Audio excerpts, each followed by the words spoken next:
This is Sudden Impact. Hello, Sudden Impact fans. Welcome to another episode. Today I'll be talking about some of the tournaments that TNA have held in their history.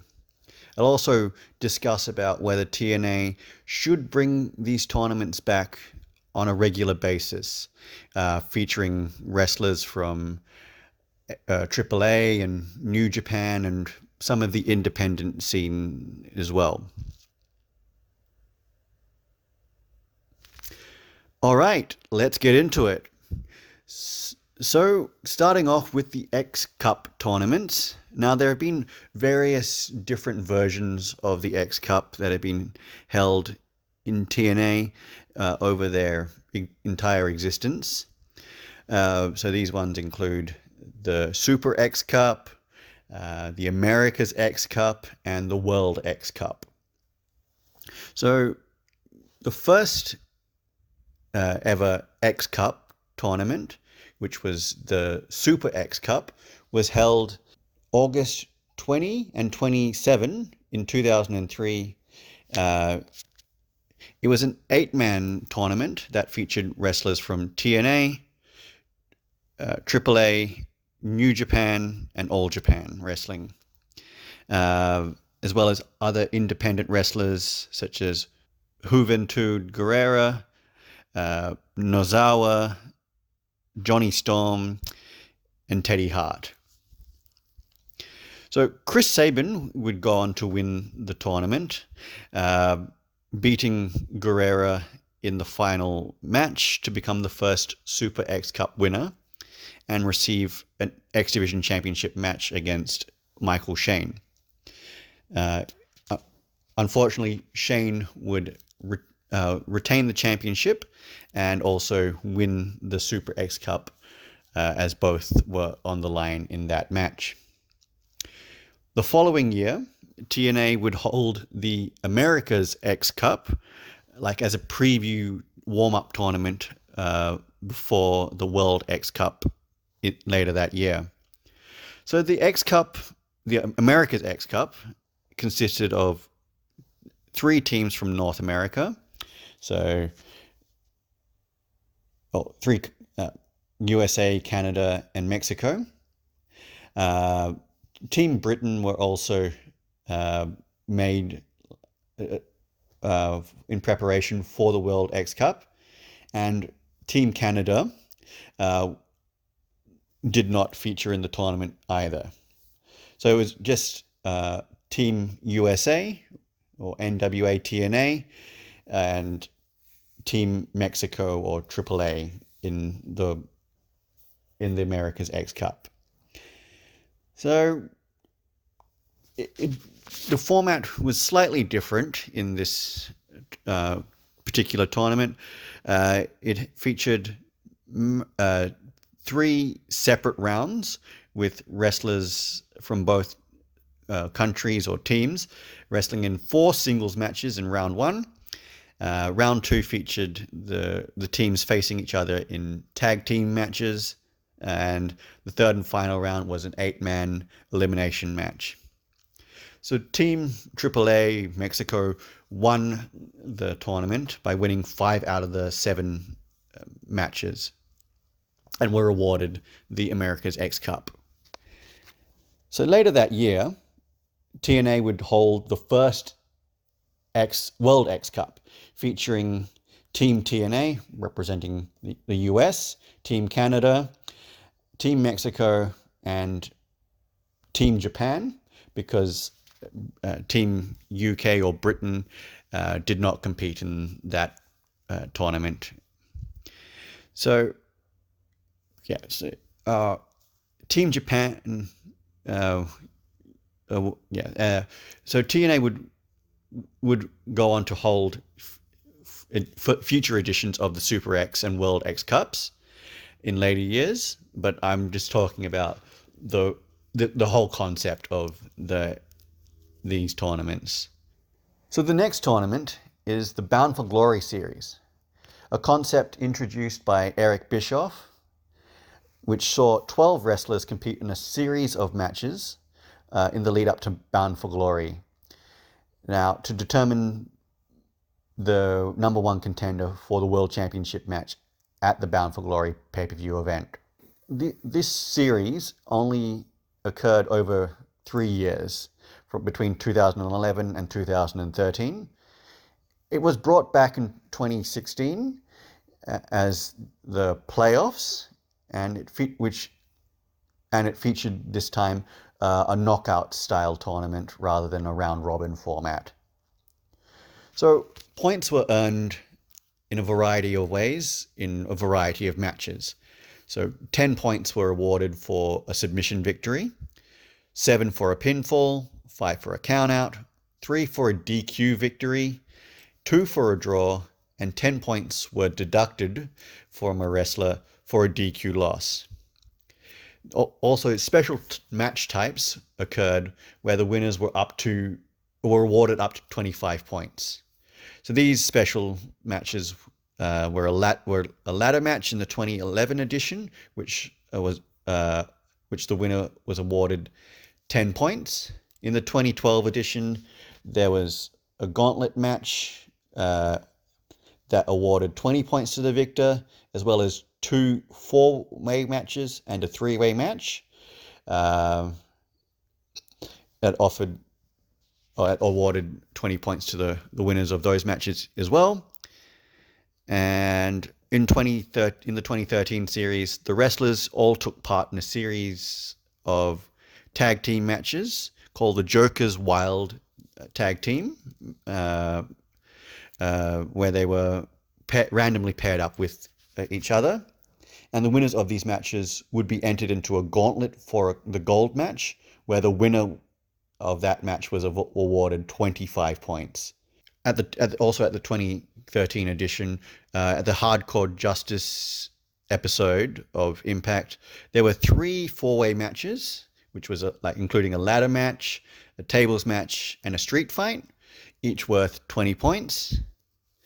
On another episode of Impact, General Manager Hulk Hogan announced that there would be a gauntlet for the gold match, where featuring all 20 wrestlers and worth 20 points.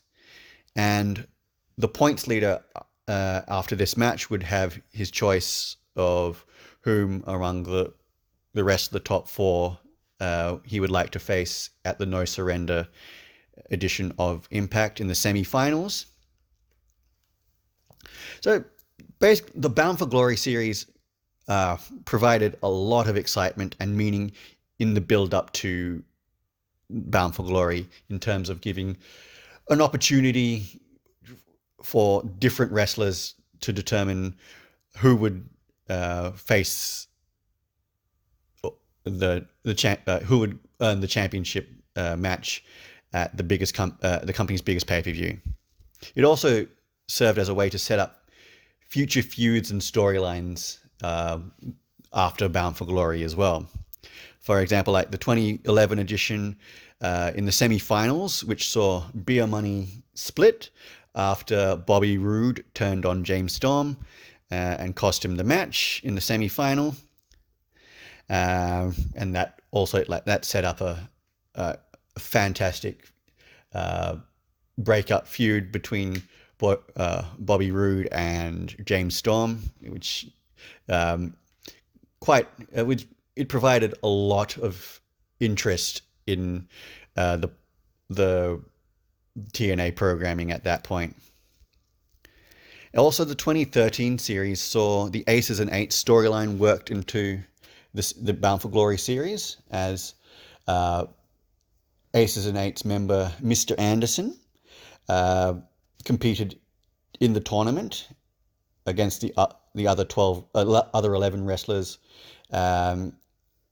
to get a chance to compete against the champion Bully Ray, who is the president of Aces and Eights at the time.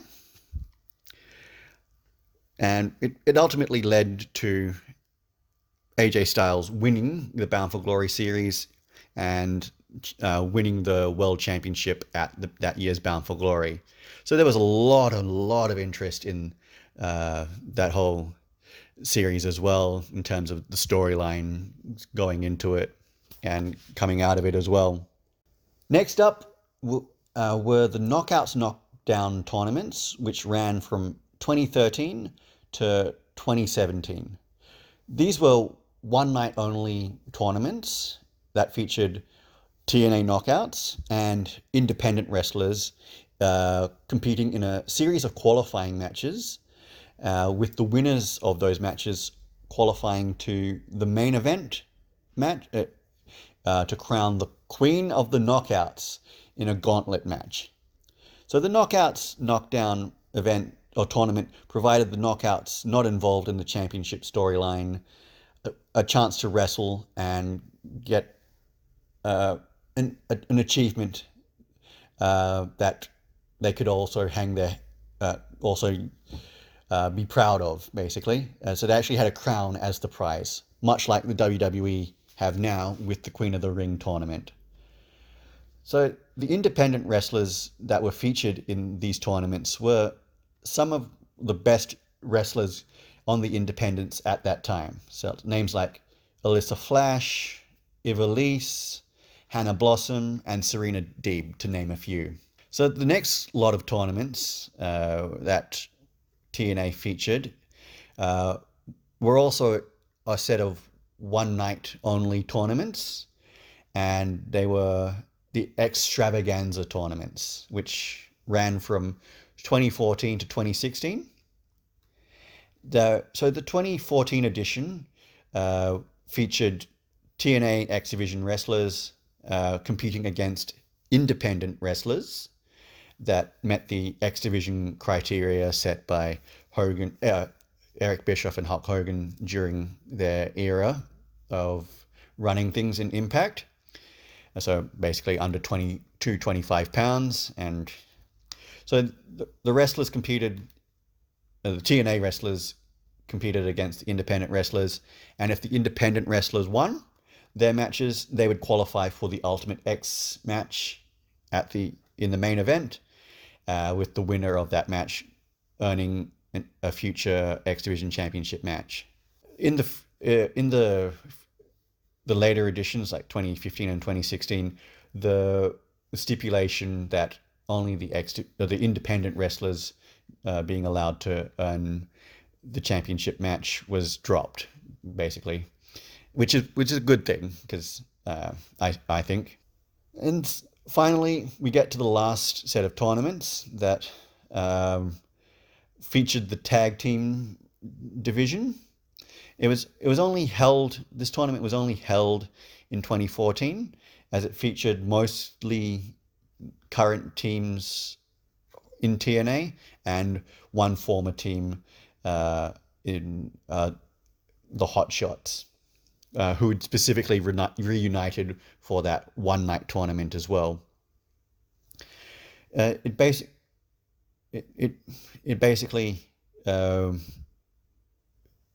it featured 10 teams, with the overall winners, of course, being Team 3D, being named and crowned the best TNA tag team.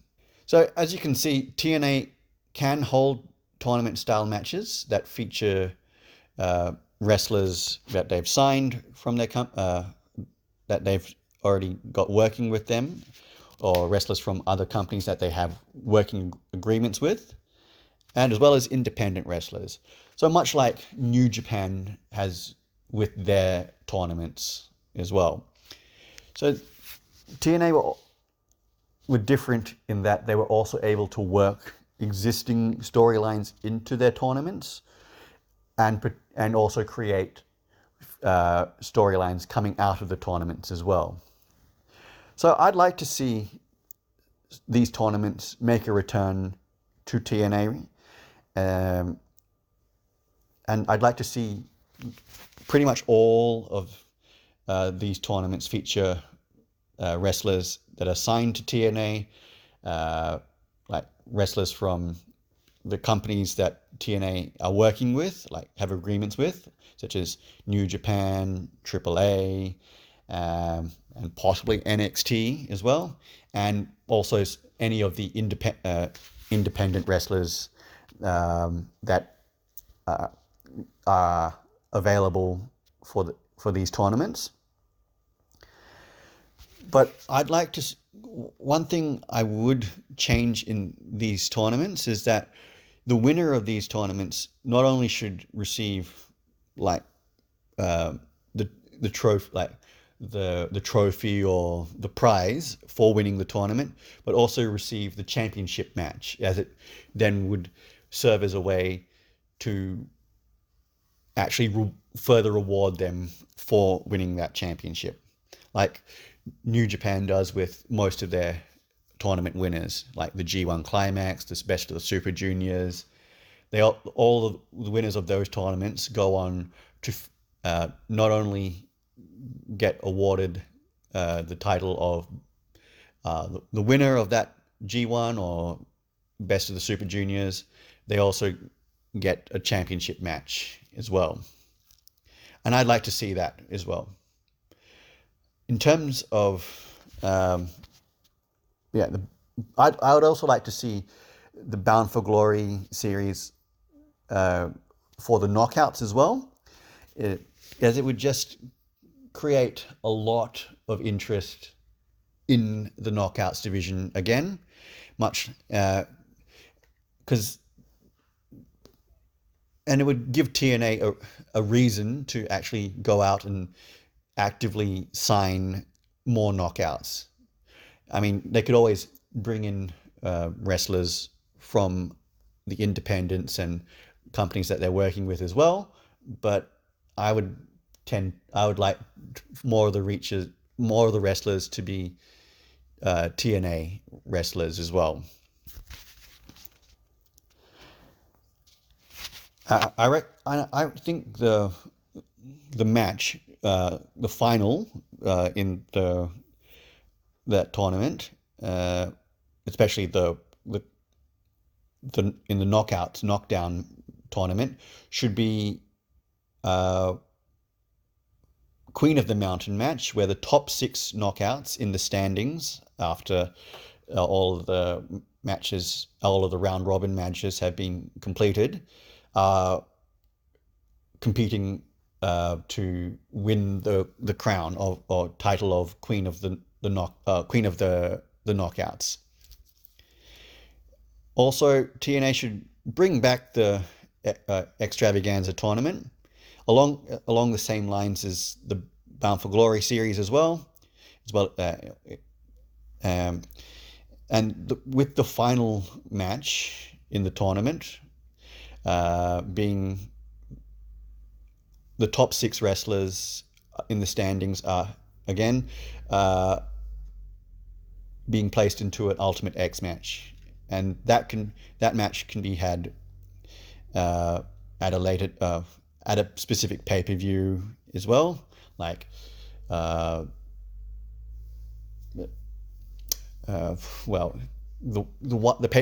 event before Slammiversary, or and then the championship match could happen at Slammiversary or something like that. And finally, the same thing should happen for the tag team tournament, except that it should have a better name, like the Beer Money Tag Classic or the Team 3D Classic or something like that just pays respect to the tag teams the brilliant tag teams that TNA has had in the past. It should also follow a similar format to the Bound for Glory series, with the final match held again at the event before Slammiversary. And as a reward, the winners would receive a trophy, like much similar to the Dusty Tag Team Classic trophy that the tag teams in NXT received previously, as well as a tag team championship match at Slammiversary itself. So guys, let me know what you think of all of these ideas about TNA bringing back the tournament style wrestling. Remember to like, share, and subscribe to the channel. Leave your comments down below and ring that bell for notifications. Until next time, guys, I'm John, and this has been Sudden Impact.